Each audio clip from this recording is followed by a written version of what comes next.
Keita Suminoe is an ordinary guy, except that everything in his life is messed up. You see, some years ago when his mother passed away, his degenerate father, you'll see why I call him that, remarried another woman. The woman happened to have two daughters who just can't stop seducing Keita. That's right, this is Sweet Home Alabama. Keita wakes up one day with his hand feeling all numb and heavy. When he opens his eyes, he realizes that both of his crazy sisters, Ako and Riko, are actually sleeping right beside him. This clearly freaks Keita out, who has never seen these two girls as anything but his sisters, but the two girls haven't begun to show how crazy they can get. As soon as the two girls wake up, they take turns kissing their little brother. And no, this is not a peck on the cheek, it's a full-on romantic, actually more sensual kiss. Thankfully, Keita is a sensible man and doesn't like his stepsister's inappropriate behavior. Unfortunately for him, his whole family was actually hit in his head when they were born. They think that it's okay that Riko and Ako act this way. His father even goes as far to say that even his stepmother was fair game, even though it would make him sad. It's almost time for Keita to join high school, and he desperately wants to go to a school far away from his sisters to avoid them. But his sisters seem adamant that he gets into the same high school as them. Keita has managed to avoid them so far, but the day of the high school exams is coming near. At his school, Keita is surrounded by friends who have a similar mentality to his household, almost as if he has surrounded himself with people with a sick mentality. His friends almost always have weird fantasies about Keita, and his sisters having some inappropriate fun at home. Keita just wants a normal life, where his sisters won't seduce him for once and just act like sisters instead. But even 100 locks on his door are unable to stop the two sisters from snooping into his room every day in hopes that they can seduce him with their beauty. When Keita wakes up, he quickly runs back to his school, because it's the only place where he can be safe and alone. However, he forgets that he has left his parent-teacher meeting invitation at home. Ako and Riko manage to find the paper in the dustbin, and since their parents are not in town, they decide to head to Keita's school themselves instead. Turns out, Ako and Riko are quite the celebrity in Keita's school, probably because the whole school is filled with degenerates with filthy thoughts. As soon as the two girls arrive at the gates, a huge crowd of fans flock around the two. Keita is pissed to see them even arrive at his school now, a place where he could have his peace. He reprimands them in front of all of their so-called fans, but when he realizes that they were here for his parent-teacher meeting, Keita feels a little guilty. Even though the girls always tried to seduce him, forced him to kiss them on the lip with a lot of tongue, and then the regular, unwanted flashing. Man, these girls are literally abusing the guy. But even so, even after all of this, they were his sisters. Keita goes back and apologizes to them for being so harsh. Keita also reveals that he had decided that he would be going to the same high school as his sisters as they all head back home. Now, the school that the three had planned to go to is very competitive, and Keita is not so good at studies, so Ako decides to help Keita study. Turns out, Riko and Ako have some kind of rivalry when it comes to having their brother. Keita's stepmother even has a wager going on in the society who will marry Keita, Riko or Ako. Yes, you heard it right, people here are beyond messed up. Riko also wanted to help Keita out, but she too had passed the entrance exam on a fluke and accepts Ako as the better teacher. Ako starts the whole tutoring process in a very teasing costume. Keita was not very strong in his school, and this adds more to his distractions as he cannot concentrate whatsoever on anything but her sister's body. This feels so weird, but that's exactly what happens. The duo decides to read late into the night, and when Keita fails to concentrate, Ako shows him her chest so that he can find some focus. Apparently this works, and Keita studies through the night.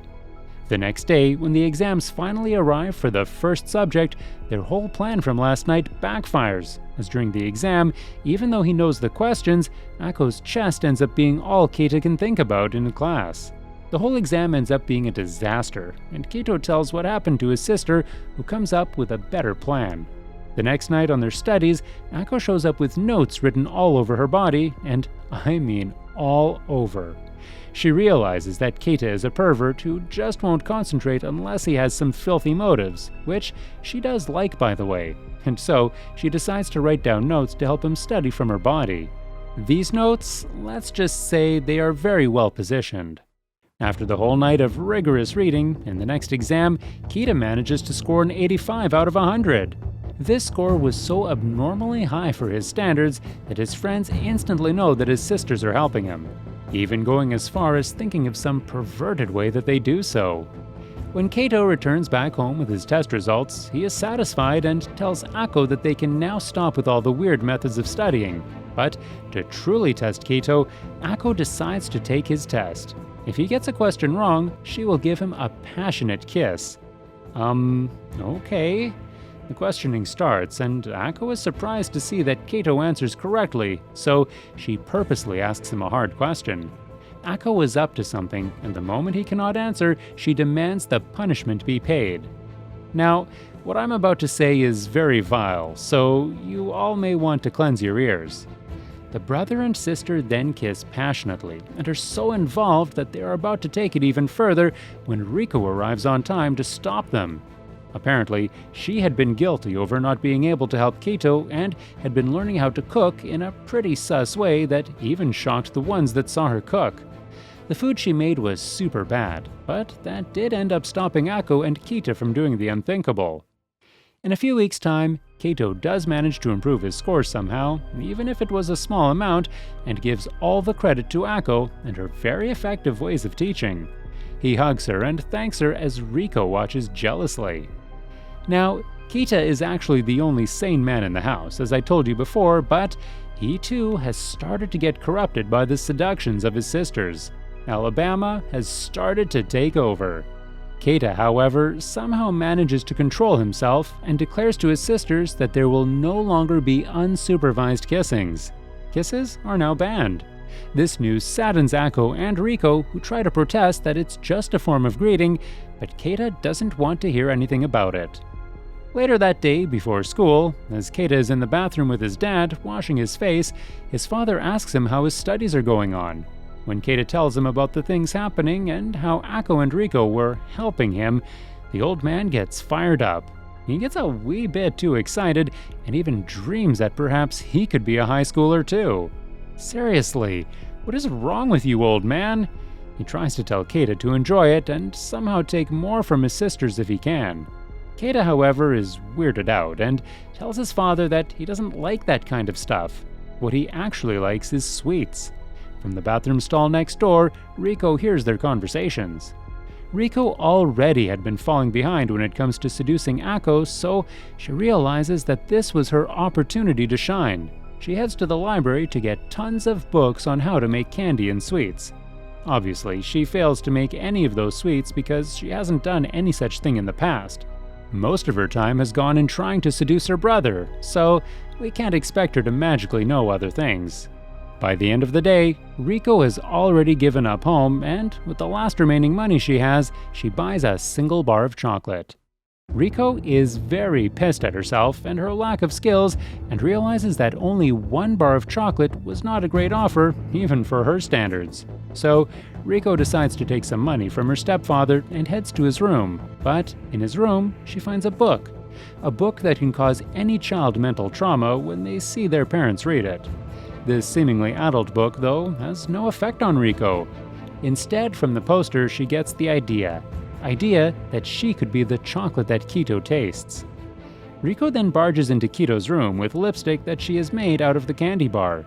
She manages to create a loophole in the whole no kissing rule and makes Keita kiss her, claiming that he was having candy. Now, I don't know if Keita is gullible or has started to fully embrace the Alabama spirit, but he begins to kiss her vigorously. Ako arrives at the house, searching for her siblings, but she finds that Riko has set up several booby traps so that she would not be able to get to them on time.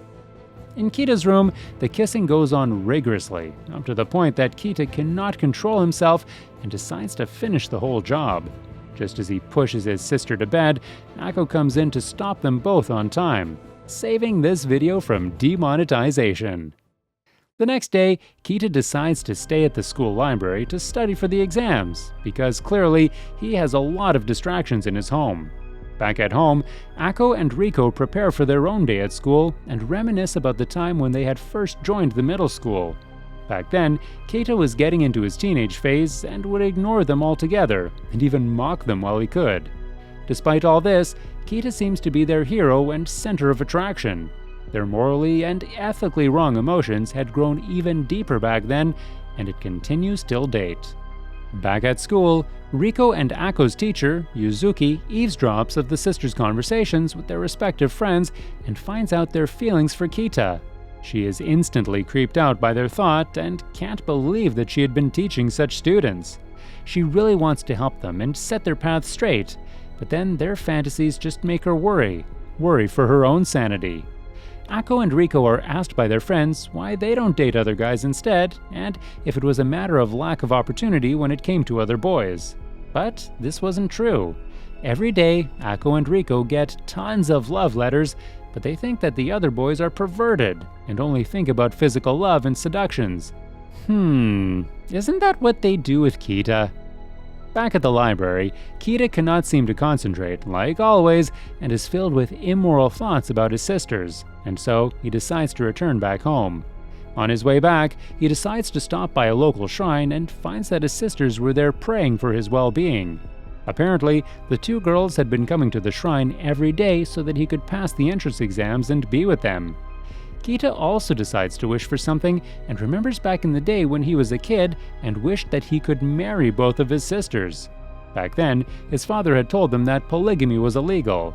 Well, at least the man has some respect for the law. Little kid Kita was super pissed that he couldn't marry both of his sisters back then, but now perhaps he can be thankful that he didn't wish for it after all. Back in the present, Kita is filled with memories of the past and decides to make another wish. He throws all of his savings into the wishing box and then makes a wish.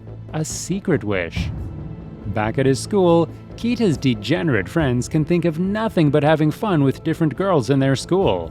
However, when Kita tries to act high and mighty with them, they accuse him of being the master of seduction and doing all the dirty stuff with his stepsisters back at home. Kita is annoyed. He hasn't done anything with his sisters. He explains that he only likes girls with let's say big hearts. As he closes his eyes, imagining such a woman in his life, he accidentally ends up groping one of his classmates, Miharu.